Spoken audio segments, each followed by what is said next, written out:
This is the Big O Show. This is the Big O Show. Hey. All right, Chankster, how you feeling, bro? Because you already said apologies and everything. Let's hear the voice. I feel like I'm okay. I feel like I'm okay for right now. Yeah, dude. I can fight through it. I can fight through it. Okay, so how screwed up is that? In the last, 5 months here, I've broadcasted from a Dolphins bar in New York called Slattery's, and there's a couple of Dolphins bars in New York. Mhm. Broadcasted from a Dolphins bar in Vegas, and I'm currently right now, as you can see behind me, the Dolphins and Canes flags. I'm in Daytona Beach right now, at Flagler Beach, which is a little different than Daytona, and I'm at a Dolphins bar. How come because Heat fans are everywhere, dude. Yeah. Every road game you go to, have we developed Heat bars outside of South Florida like there are Dolphins bars? Not that I've seen. And honestly, even in South Florida, is there a Heat bar? I mean, they're all Heat bars, right. because You know what I mean? Like, there's none like right. But I'm saying they're like not there's Dolphin not. bars either. Not Yeah. considered Dolphin. They're South Florida bars. Right. I'm not counting South Florida. You You're know what I saying mean? other cities, yeah. Others like dude, you can go to London and Right. there's a couple of Dolphin bars. Like they Yeah. gather there for all the games. It seems like it's more of a football. It seems like it's more of a football thing for sure. I mean, even Yeah, down here, right? like you see Steelers bars, you see different teams bars in South Florida. You don't see that with NBA teams. I don't know if it's because it's one game a week or what, and it's more of an event. Football's more Yeah, of an maybe event because thing. there's 80 freaking Yeah, two of them. exactly. So it's hard to bring out people to a bar for 82 games, right? Yeah, Maybe but that's what it is. But yeah, it is when you think about it. It is kind of strange. I mean, even college football has. I mean, there's a Gator bar down here. I'm a UF grad. There's well, there's an FSU grad. This Yeah, is a UM bar, and you Yeah. know that everything here is Gators. right. Like everybody that walks around here has to be Gators, pretty much. Mhm. And yet there they are waving the ibis. Right. So that's pretty cool. So Yeah. it's just maybe it's a football thing, but it's kind of funny because the Heat is the only team winning anything in Right. South Florida. Yeah. So it's kind of odd. They But, deserve one. They deserve a few. Yeah. And Hell like you said, yeah, to your point. that's my point. That Yeah. how do we not have Heat bars all over the world like we do Right. Dolphin bars? And And to your point.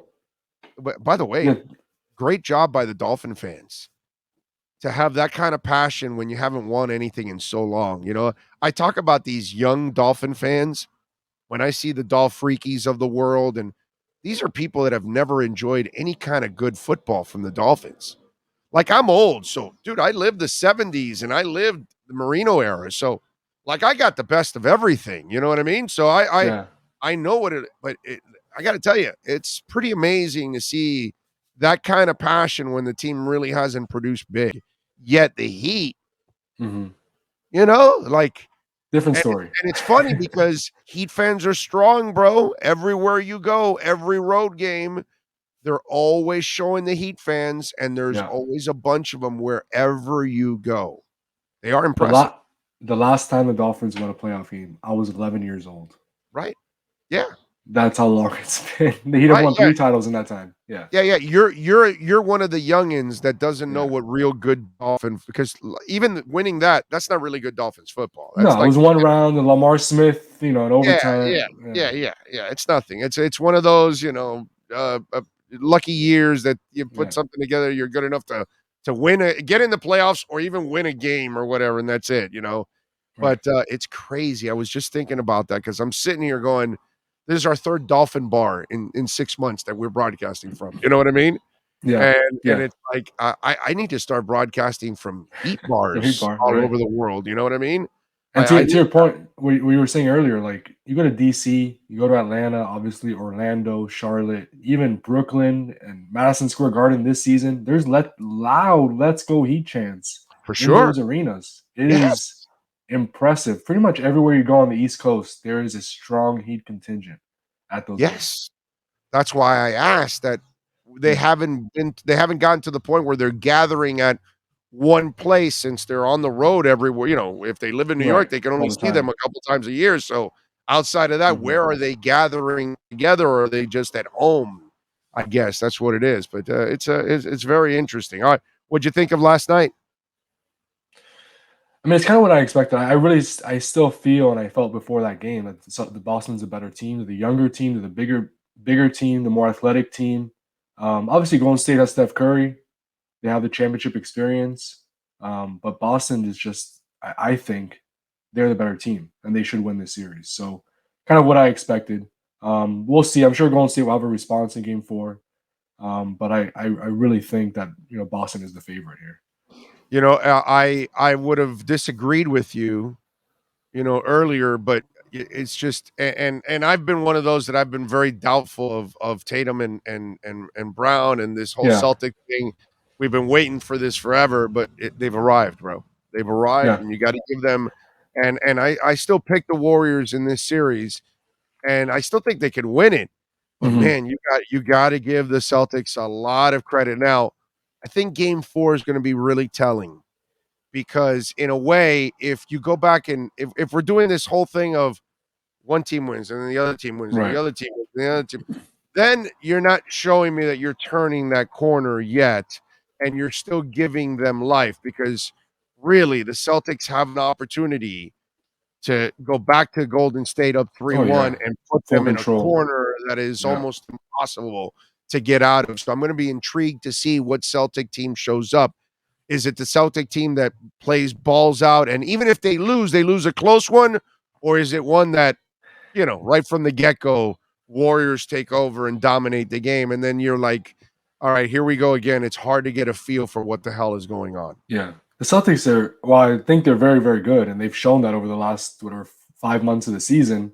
Um, they're a weird team. It's like one game, you're like, what are you doing? They have 22 turnovers and they look bad. And then the other game, they look like the best team in the NBA, like last night, where, I don't know, last time I looked, they had like 10 turnovers in the fourth quarter, just entering the Right. fourth quarter, the midway through the fourth quarter, and they were very, very good. So it's like, and it starts with Jason Tatum and Jaylen Brown, like you said, where they're kind of inconsistent, right? I mean, they're really good, two very, very good players, but they can have those games where they don't look like all stars. But then the next game, they look like, two top 10 players in the NBA. So, yeah, it's a strange team, but I just think you look at their defense, it's so incredibly good. We saw it here when they faced the Heat, and then their offense, when they can get in transition and force turnovers on the defensive end, they can score enough points to really, get past elite teams like Golden State.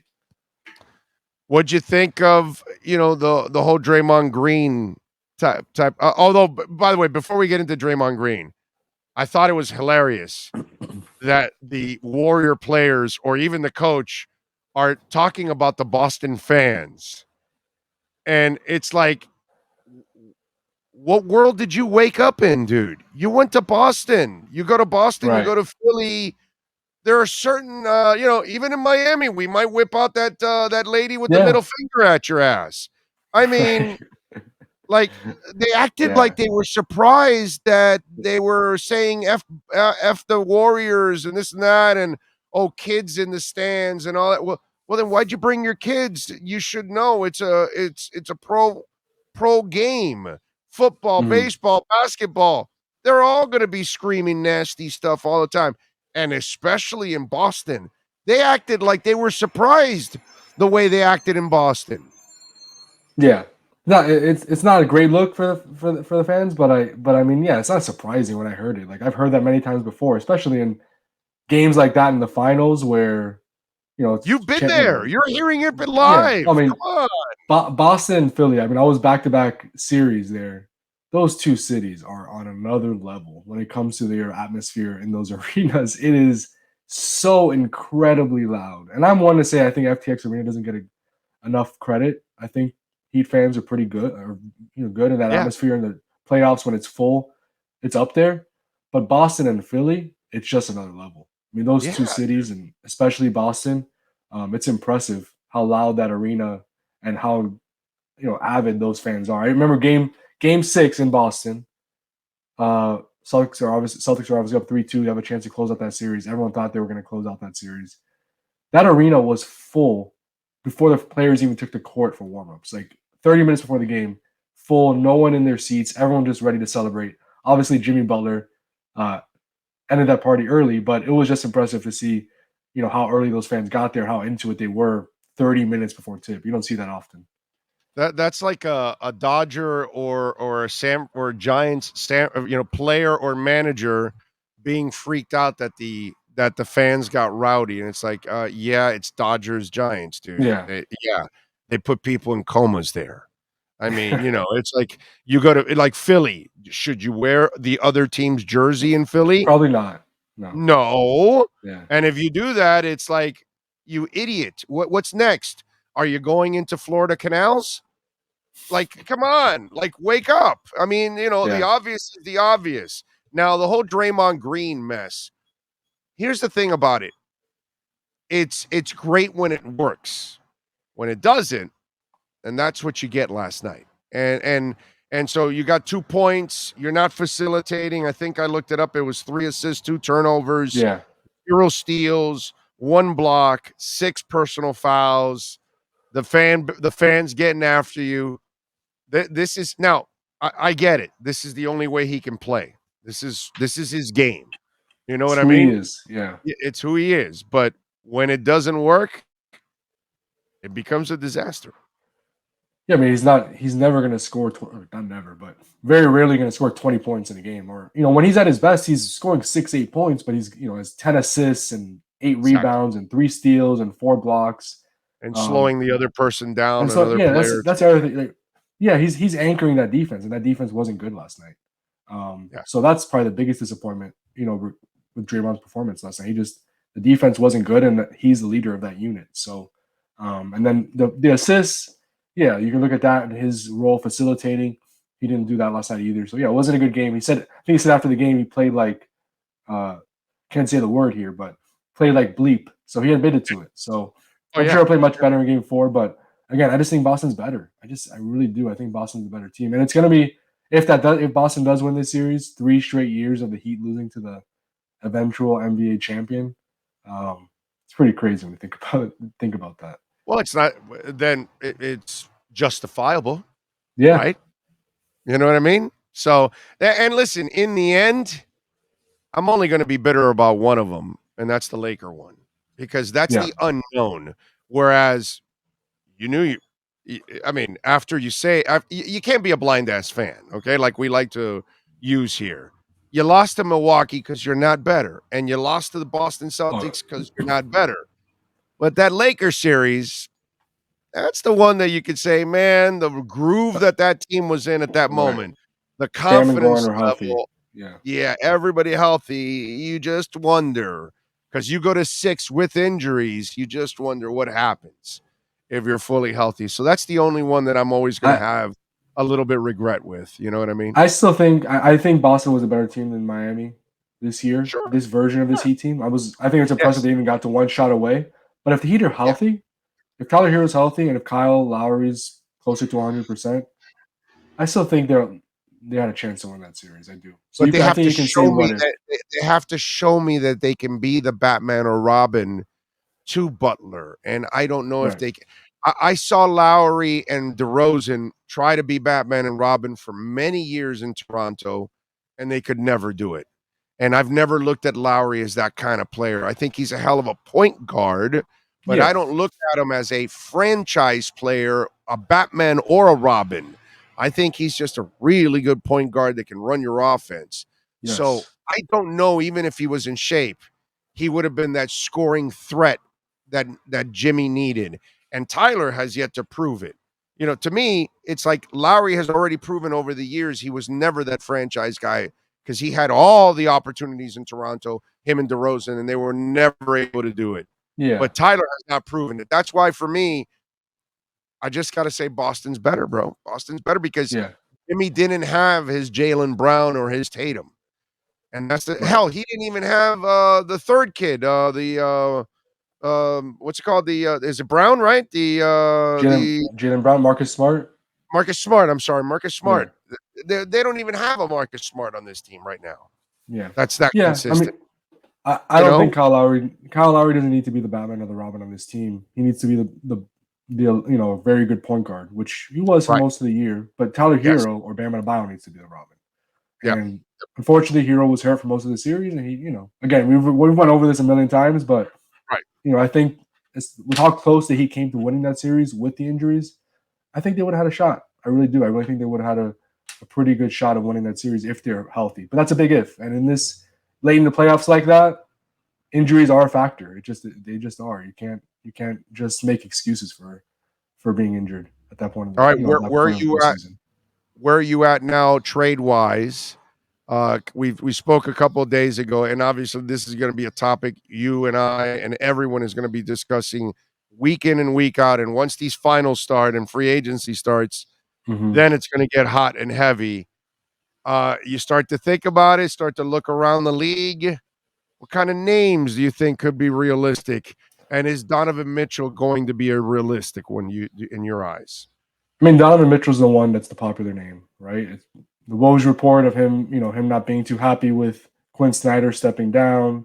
Obviously, he's been with the Jazz for a long time. They haven't really won much and had much success in the playoffs. He's close with Bam Adebayo. So, I mean, that's going to be the obvious name, I think. I still think it's going to take a specific trade demand from Donovan Mitchell saying, I want to go to the Heat to get the deal done. Right. I do, which is possible. I'm not ruling it out. I think it's possible. But I would say that's the most realistic name out there right now. Obviously, there's Bradley Beal, there's Kyrie Irving, who's I've heard rumors of reporting on that from Brooklyn. I don't think that makes sense at all. There's Damian Lillard's always a name, although it seems like he's staying in Portland. And then Zach LaVine, which we spoke about a few days ago, Big O, where his situation in Chicago is kind of unknown at this point. But I think Donovan Mitchell is the one that you keep an eye on, because it seems like there's something percolating there. Whether it happens now or in midseason or next offseason, there's something there that I think is certainly worth watching. I like that. I like the fact that you say there's something there. I mean, hey, listen, man, this has been Pat Riley's track record since he got here. Yeah. And he started it with Zoe, and he's done it all the way through with Jimmy Butler. And he's not, or Kyle Lowry, actually, which was his latest one. I don't think he's going to stop. And I think he knows he's got to go get that other guy for Jimmy in order to finish this job off. I mean, listen, if he wants to go to the West Coast finally and chill out and relax, he's dead set on finishing this run, right? Well, this is the way you finish the run. Go get that other star for Jimmy, Yeah. Yeah, for sure. I mean, that's who Pat is. We've seen it now for the last, how long has he been here now? Almost 30 years. Yeah. 27 years. So this team is close. We know it's close to winning a championship, right? They were 5 wins away this season. They went to the finals 2 years ago. So again, worst case scenario, the team comes back. They're going to be a contender. But yeah, if they can get better, they're going to do it. And all that he can control at this point is to be in position to put together an attractive trade offer if a star does become available. And they put themselves in position to do that. They unlock those first round picks that they can now trade. With that deal they made with Oklahoma City in February, they have the young asset in Tyler Hero, who won 6th Man of the Year and is 22 and is going to improve. They have other, team-friendly contracts on their roster with young players, whether it's Gabe Vincent, Max Strus, Omer Yurtseven. So they have the assets to make a competitive offer. And that's all that he can control, and they've done that. So we'll see what happens now, around the NBA. It's your liquor store right there in Miami, and it's right in your phone, right? Download it on your app, Android or iOS. Go search for it, Liquor Split, flat fee of $2.99. So if you're kicking back and relaxing, enjoying the sun like we are, you don't need to move. You just grab your app and have it delivered right to you, baby. Get that vodka, get that beer, get that wine, get the chips. Get a little Edge energy drink too. Use that as an elixir. That's a beautiful thing. Go to liquorsplit.com or download the app. $2.99 flat fee. $1 goes to solving homelessness in Miami. What are you working on in the Miami Herald, Mr. Chiang, so folks can check you out? Yeah, so today writing a story on Udonis Haslem and just kind of his mindset entering the offseason. He turns 42 today. So that's pretty incredible. I think he'd be the 6th player in NBA history if he returns to play in a game after his 42nd birthday. So we all know Udonis Haslem is special and unique, but it'd be pretty incredible if he returns again and for a 20th NBA season and appears in a game at 42. So look out for that. Also, yesterday had something on Duncan Robinson. He had, on his podcast this week, he spoke about the challenging postseason and falling out of the rotation and just different things. He was pretty vulnerable and pretty open about that. So check that out as well. I got a question for you now on the Udonis Haslem thing. This year you were thinking maybe with all these young guys that they've been able to find, is it really worth keeping UD on the roster? Or are you better off trying to use that as another spot for more young guys since they've been so good? Mm-hmm. And I'm actually intrigued in the summer league for Highsmith and all these other guys to see what the hell they have in some of these new guys. Because remember, Riley in the press conference goes, I just was seeing 6 young guys, and I'm going, okay, those are 6 are going to be on that summer league roster, that's for sure. And so here's the question I have for you. Here's kind of an interesting twist. Spo is, the way I look at it, he's the cerebral coach. He's not necessarily the motivational Pat Riley, in your face, sticking my head inside an ice bucket for 87 minutes, and you're like, hey, is the old man dead? Wham, I'm up. You see, Right. we all can do this. You know what I'm saying? And so they're two different kinds of coaches, both great in their own right, both smart in X's and O's, but Riley has that psychological thing that he plays, right? And that's something that not every coach does that. So, but maybe that's why you need UD in the locker room, to be that motivational, in your face guy, all that stuff. Okay, that has worked. But we saw what happened with the dust off with Jimmy this year in the middle of a game. And so have we reached the point where maybe having the security guard has been a little too long now, and maybe today's player, maybe UD's not for today's player also?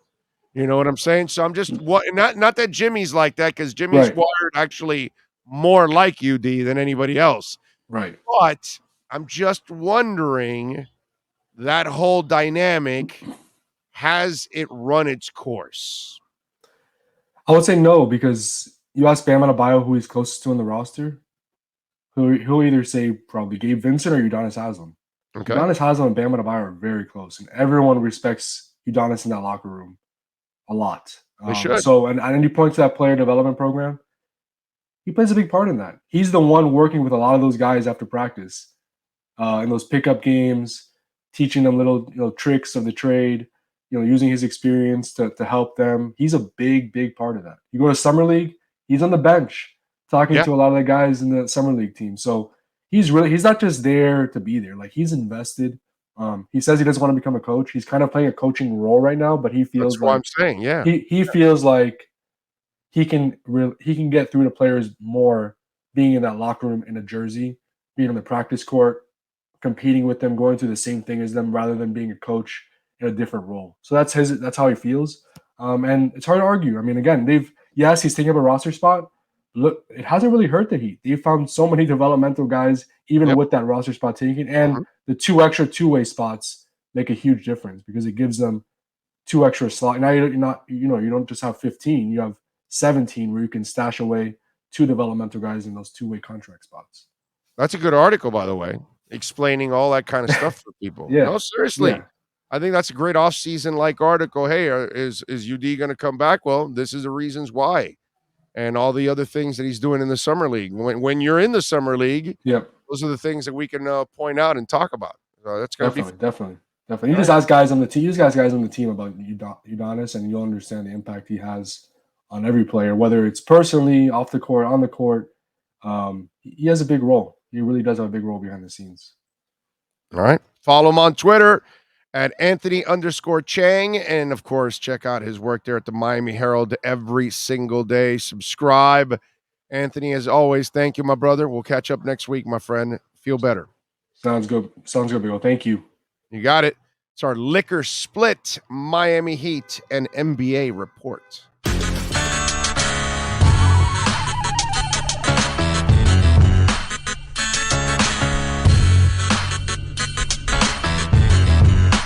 This is the Big O Show. This is the Big O Show.